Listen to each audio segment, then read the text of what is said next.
You're listening to episode 115, Megan's Story, a son with Williams syndrome.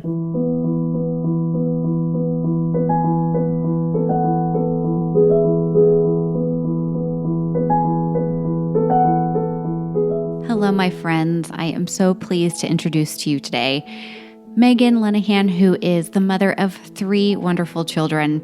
Her first was born with a rare genetic condition called Williams syndrome, which they did not discover until he was 5 months old. And you will hear in her story how those first 5 months felt like 5 years. So she is also a social worker. And so she has developed a whole program that we'll talk about at the end of the interview called Tulip Families, in which she kind of helps them navigate other families who have gone through similar situations to her and are just looking for extra support. So let's get right to the interview. This is Megan.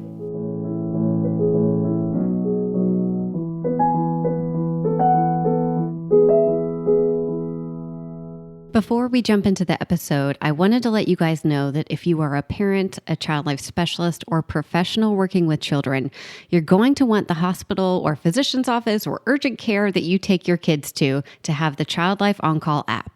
It is an evidence-based tool designed to empower children and families during medical experiences. And 100% of the child life specialists who have used this app believe that it can help with expanding child life's reach beyond the bedside. And 100% of child life specialists believe it helps parents feel more empowered in their child's care. Learn how to get the Child Life On-Call app for your facility or doctor's office by going to childlifeoncall.com/partners. So why don't you introduce yourself and your family to all of our listeners so they can get to know a bit about you? Sure. Okay. My name is Megan Lenahan, and I'm a social worker. And my husband, Mark, and I live in Nashville, Tennessee, with our 3 kiddos. And I have my oldest is 6, and his name is William.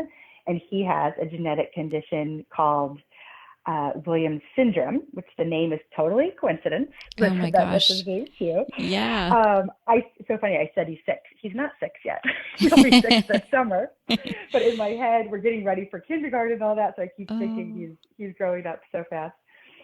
So I'll get a little more into that and what Williams syndrome is. But then I have 2 daughters also that are coming up on 4 and a 15-month-old. So our life is busy and different. It's been interesting now with the 2 young girls, as we've spent so much of our energy when focusing on Will, and our life sort of gets busier with more children, and how that has changed our view and everything too.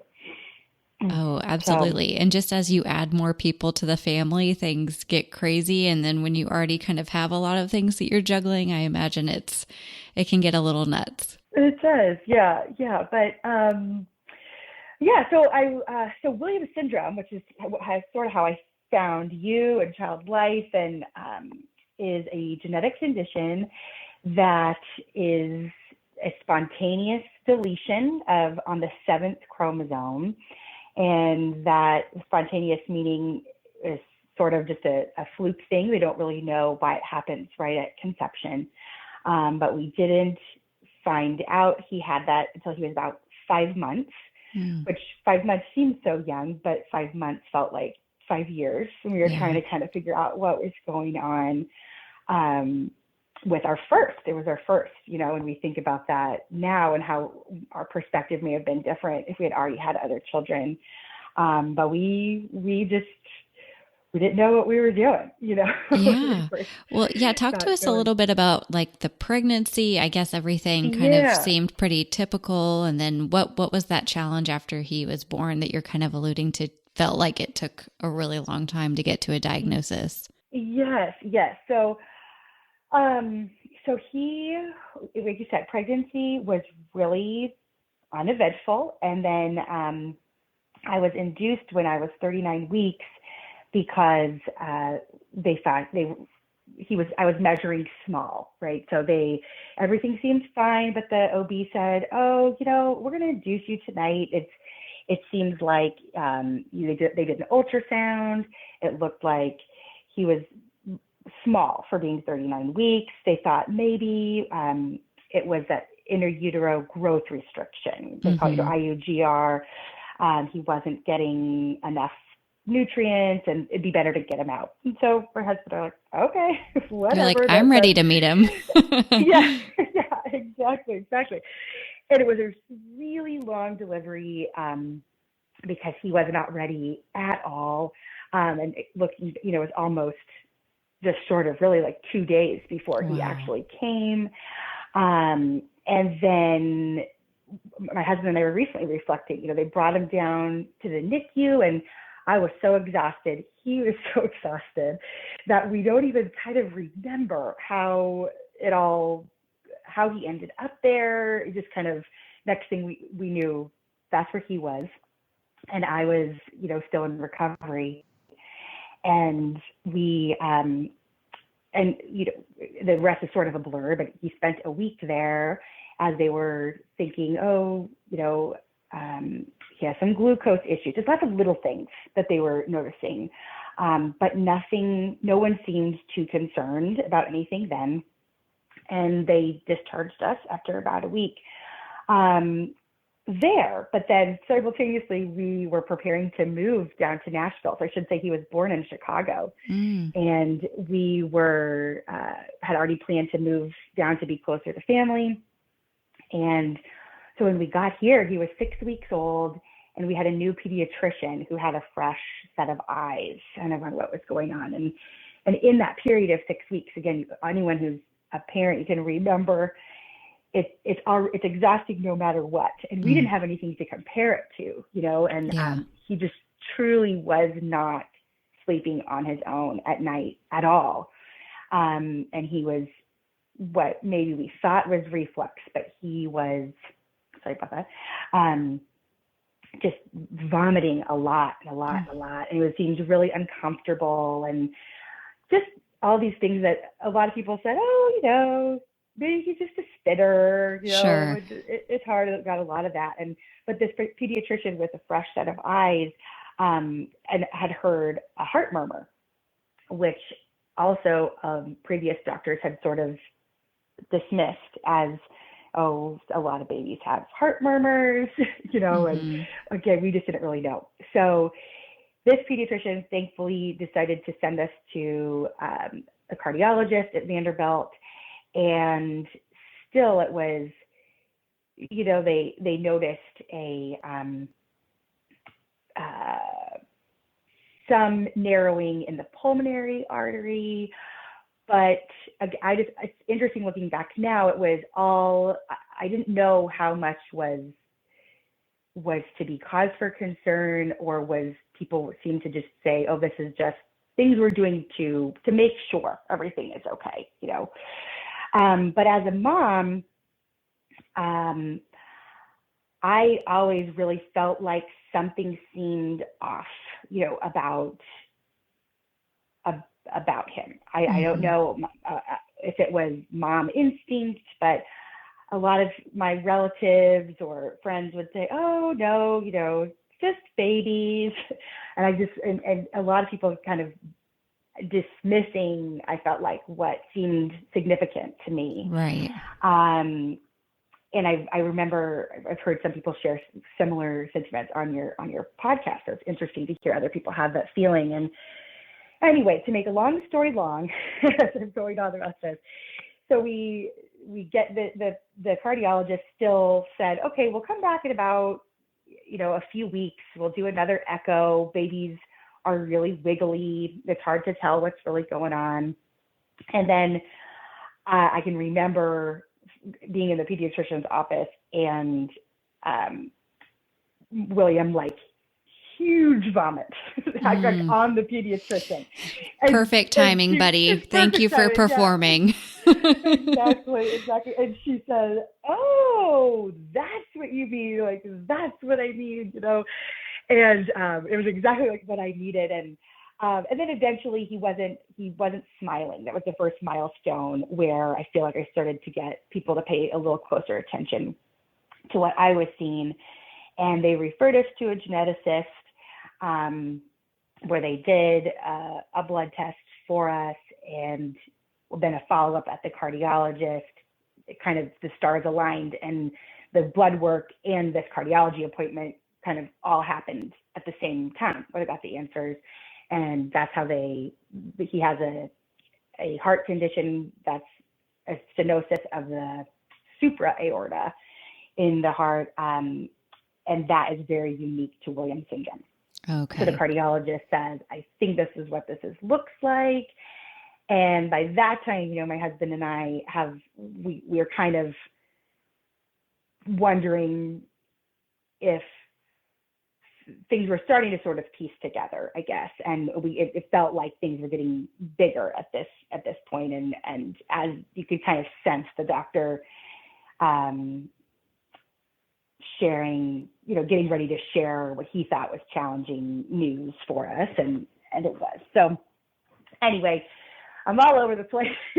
Well, that's probably, just because it's hard to piece back together, coming up and talking about it so succinctly when it happened, close to 6 years ago. And there's still a lot of processing that comes with that.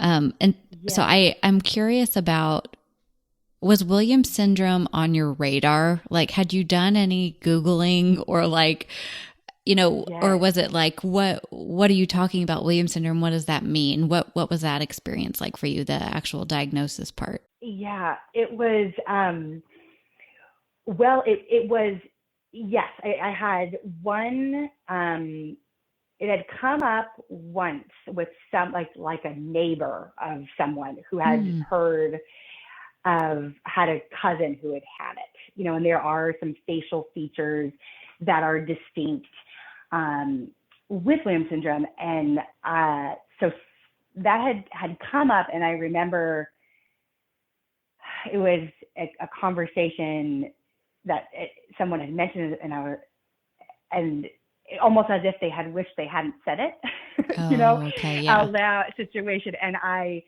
thought, what is that? And I did Google it, and I mentioned it to my husband, and it was like, stop Googling. You don't know. But in my heart, I was like, what, this seems, this could totally be it.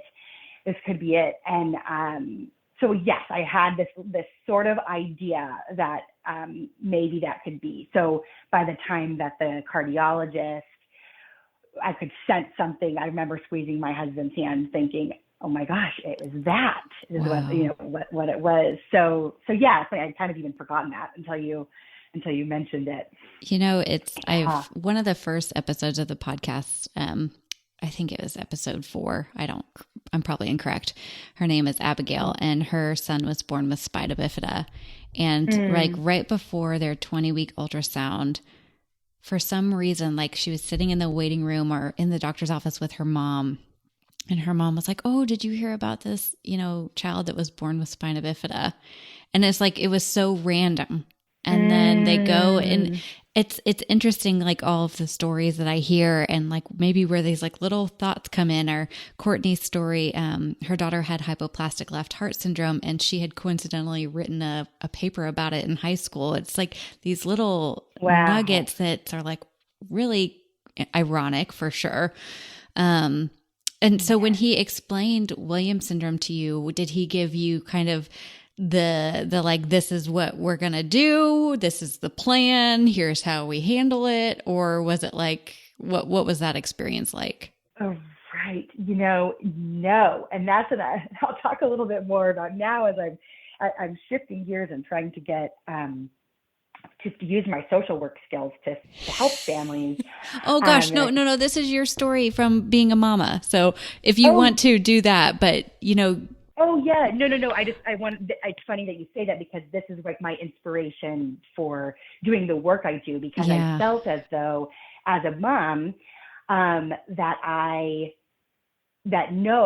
felt really unsupported in receiving the diagnosis. And yes, but so he was a very kind, but it was I said, so what do you know about Williams syndrome? Do you have any brochures? Do you know of an association? Do you know of anything? And I felt almost had tears in his eyes of saying no. I think there is an association that exists, but I don't know what else to tell you. And there is. So there's a wonderful association that we found on our own. But and yes, and then even our pediatrician further just also didn't know what to tell us next, what to do. And that was, I remember what felt so lonely, to us. And as I think about now being a parent of a child with a disability, that part of what makes it really hard is so often you're delivered news as if it's horrible. And there's so many challenges. I don't say that at all to dismiss, because we see so many specialists. There's a lot of scary medical things that come with it. But I almost feel as though when we receive the news, there's like an apology that comes with it. And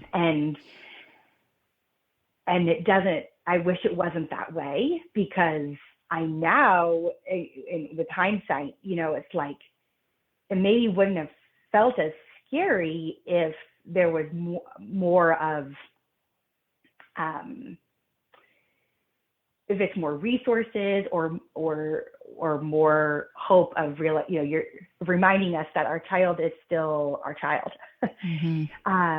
And that it's not it felt like I'm so sorry to have to tell you this, by so many people. And well, like I said, I don't want to diminish the challenge, but I don't think it could have been different. And I would love for other people to feel more supported when they receive news like that. Yeah. Well. Yeah.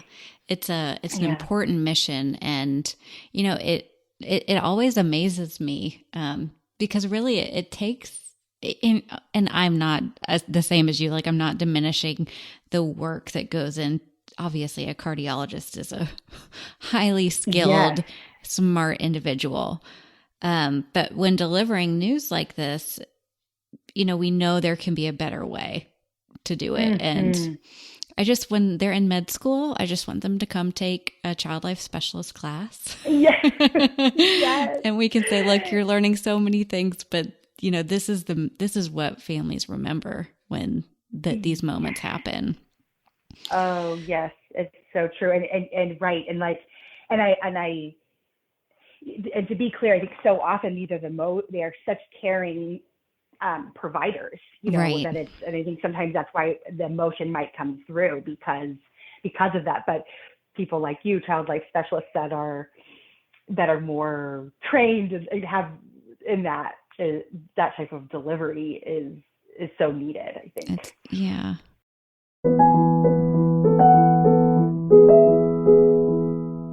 We are sponsored by Magic Mind. I am such a coffee person. I enjoy the taste and the smell in my morning routine. But the truth is, I go beyond that 1 cup of Morning Joe, and my 2 to 3 day cup habit is expensive and not that effective in the long run. Thankfully, Magic Mind has come into my life. It's a small green shot-sized drink of all natural ingredients like adaptogens to decrease stress, nootropics to boost blood flow and cognition, and unlike regular energy drinks, Magic Mind has minimal caffeine, all of which comes from matcha. After a few days in a row of drinking Magic Mind, I notice I have less brain fog and feel more productive without an afternoon slump. You can try it and get 20% off Magic Mind by going to magicmind.co/childlife and using code CHILDLIFE. If you are looking for a way to make a child in your life smile, then you have to go to smilemakers.com and go through all of the must-have toys, stickers, and prizes for kids. You'll find everything you need to make the hospital, waiting room, or even your own living room more fun with games, crafts, and prizes for every occasion. I also have very good news for you because when you go to smilemakers.com and type in OnCall20, you will get 20% off with no minimum order required. So stock up on bundles made specifically for hospital procedures and therapeutic play, and make these already very affordable items more affordable with OnCall20. That's smilemakers.com and OnCall20 for 20% off your entire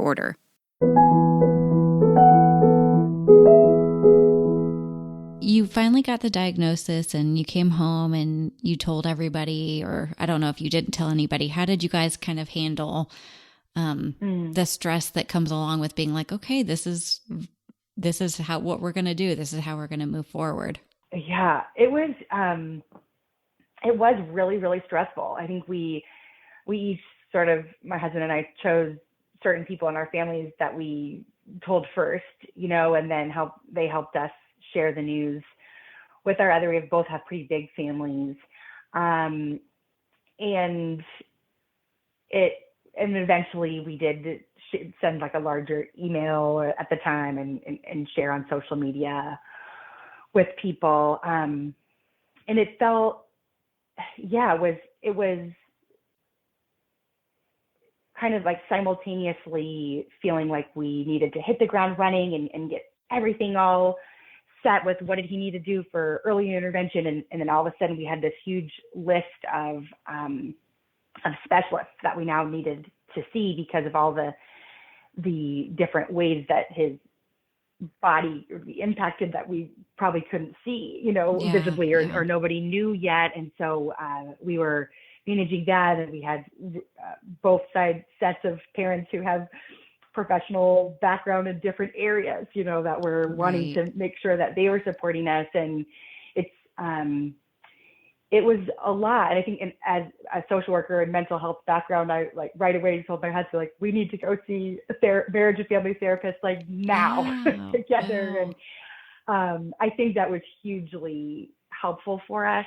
And it really didn't take long. I mean, we went through a couple sessions together, but I think that it helped us share a little with a neutral party about how we were each processing the information. Oh, the foundation separately. And those tools, it sounds like, kind of set you up for a positive trajectory. Yeah, I think so, as best as we could. And Sure. I know that it needed to kind of air some things. Like I had mentioned earlier, that it was so, I was feeling angry at people who had told me that everything was fine.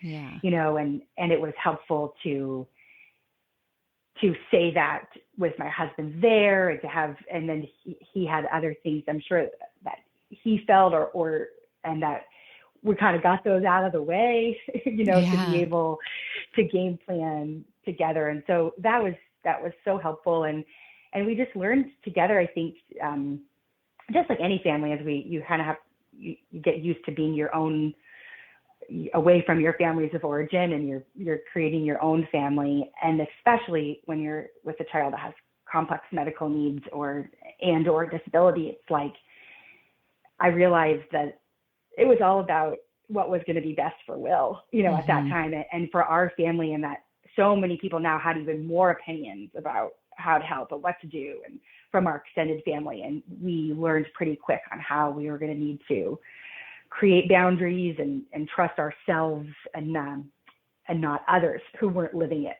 like we were. So that was a hard time. That takes a long time, and probably like a constant, battle of like boundary setting and trusting yourself and finding your care team that you trust and to bounce things off with. Yes. You had mentioned, the stenosis within his heart. What are some of the other things that you've seen in Will's case with Williams syndrome, and what has it been like 0 to 5, what your life has been like living with Williams syndrome? Yeah. So the list of specialists that we have seen, and most we still do, we see cardiology, and we see endocrinology he has hypothyroidism that we manage with medication, doing pretty well. We see nephrology, who monitors he has high blood pressure, that's also managed with medication. GI, he has they just kind of say unknown GI issues, which has been true for William. And thankfully we have a great specialist who helps us to sort of track and monitor his symptoms, and which is challenging, especially now he's much better at communicating, but that was challenging for a while. We did neurology for a little while, he has vision issues, audiology, things that can change suddenly in Williams syndrome, which is why they need to be monitored regularly for him. So we really, right now we've been, again, pretty fortunate that things have been able to be managed, and he hasn't had any surgeries yet, sort of. So and now we kind of live in this world where we were hyper anxious about the possibility of all sorts of things when he was a baby, in that first year. And then thankfully things are all managed. But now we sort of live in this time, like with each transition, as he starts to get older, there's lots of research that shows the possibility of the heart changing or needing surgery in other areas. And there's a very higher risk for anesthesia with individuals with Williams syndrome because this very unique heart that they have yet to figure out why some people have a really severe reaction to anesthesia and others don't that have Williams syndrome, and they don't know what causes it. Mm. And so any time that they have to be sedated is really serious and requires cardiac anesthesia. And so there's lots of things that they haven't also been checked because they're avoiding sedation. So that's to say, is we spend a lot of time sort of, things seem status quo and fine, and then but we always wait for the next thing with him. So, right. Yeah. That's a lot to kind of keep track of and just always have in the back of your mind, like a big, it's a lot to wear on your shoulders. So how do you take care of yourself day to day? Well, just like a lot of parents, trying to balance it all. And I do like to run. I love to exercise. So I try to make time for that. And my other children are a gift and focusing my energy in other ways. It's been helpful to spread my parenting, I guess. Yeah. It sounds silly, but they're kind of. Oh, not at all. Because it's like every child will bring you a new challenge. It just is, all the challenges may look different. Yeah, right, exactly. So that's not exactly self-care, but that's a way to spread my focus. So and realizing I really remember struggling with when he was a baby, being able to leave him. I was so anxious about what if something happened, what if he did have a heart attack, all the stuff that people say, you got to take care of yourself, you got to leave. But I know it's not super likely, but it's more likely than the average child, right. that something could happen here. And it was really hard for me to get past that. And I had a lot of help working through that anxiety to slowly leave him short periods of time with trusted people. And that was probably the best thing I ever did, because I need that. I've realized I have got to take care of myself if I'm going to be the best mom that I can be. I got to take care of myself first, or I'm not helping anybody, so. You're right. It does take a long time to learn. And it's, sometimes when people give that advice, like get out, take care of yourself. Well, sometimes leaving and being away feels worse.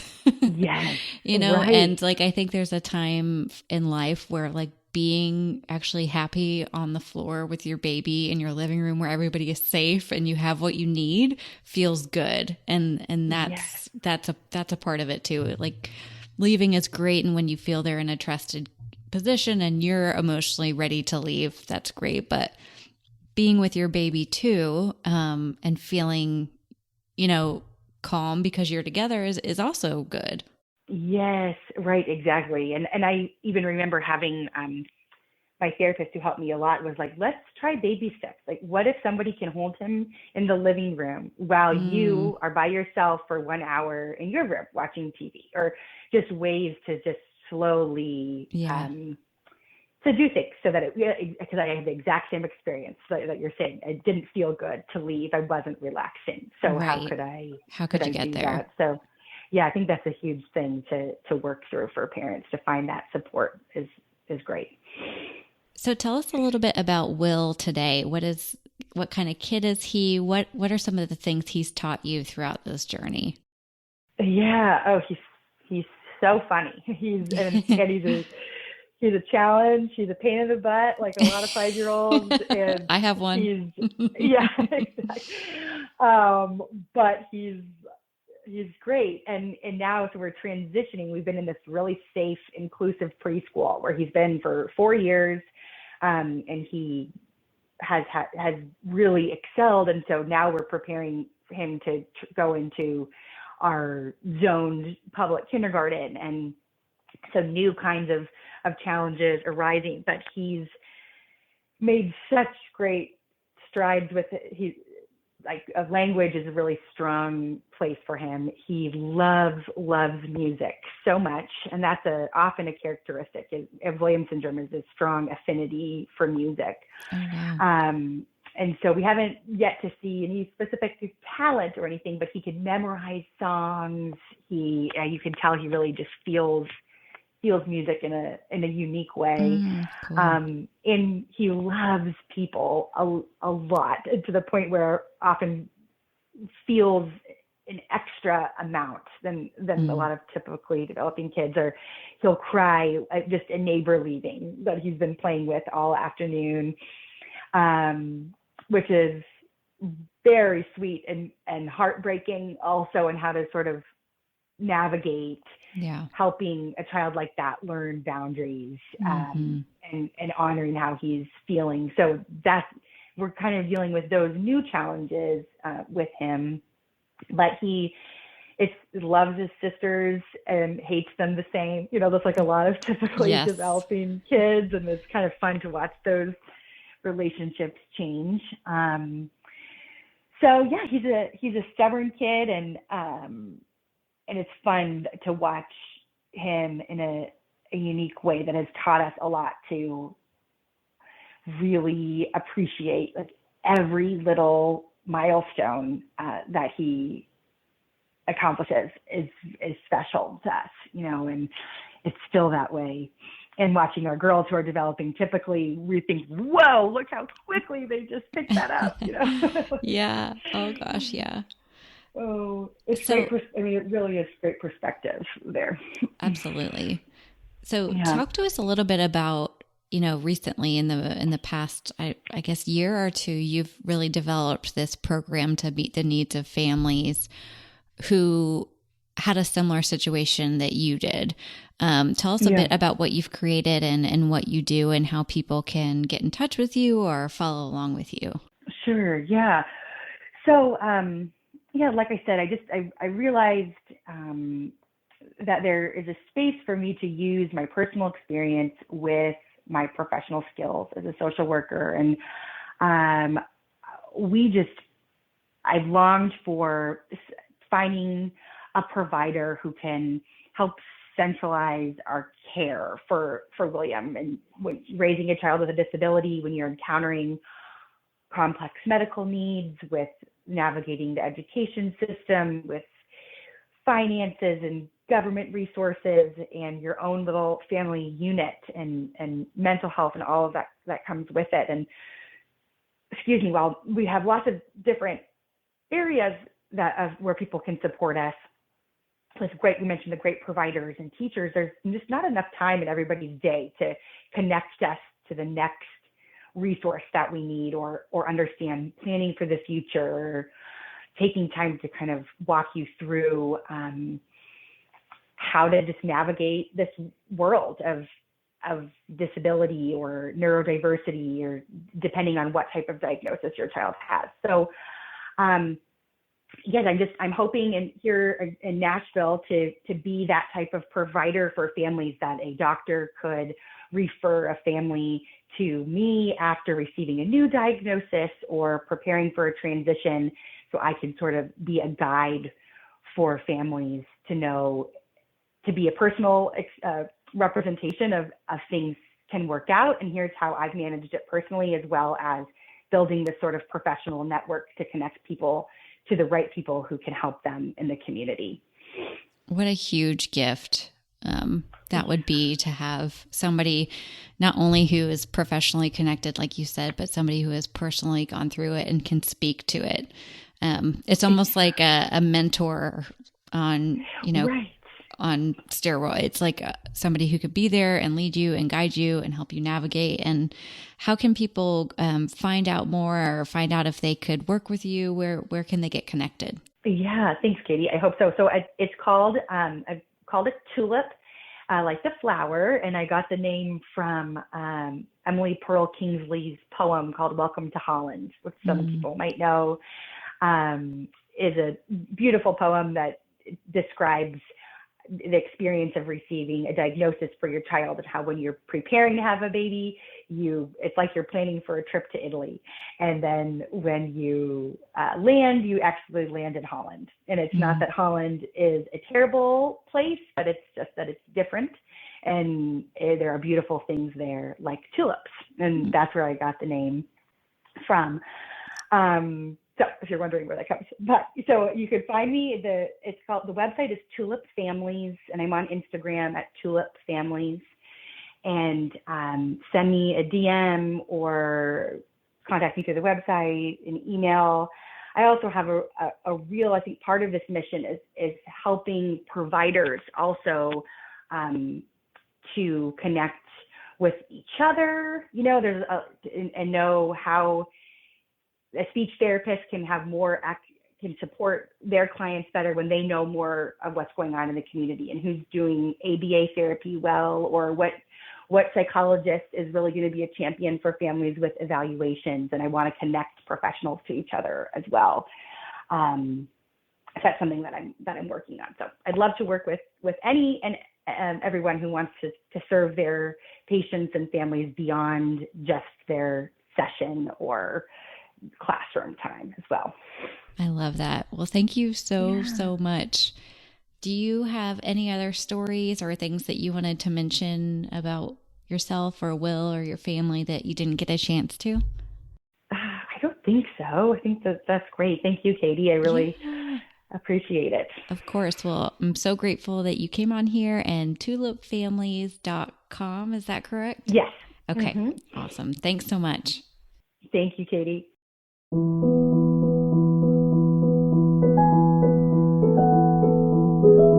Thank you for listening to the Child Life On Call podcast. I'm your host, Katie Taylor, and you can follow us at Child Life On Call on Facebook, Twitter, and Instagram. Please rate and review to make it easier for other families to find us. We have cute merch available at www.bonfire.com/store/childlifeoncall, and you can listen to more episodes and find resources at childlifepodcast.com.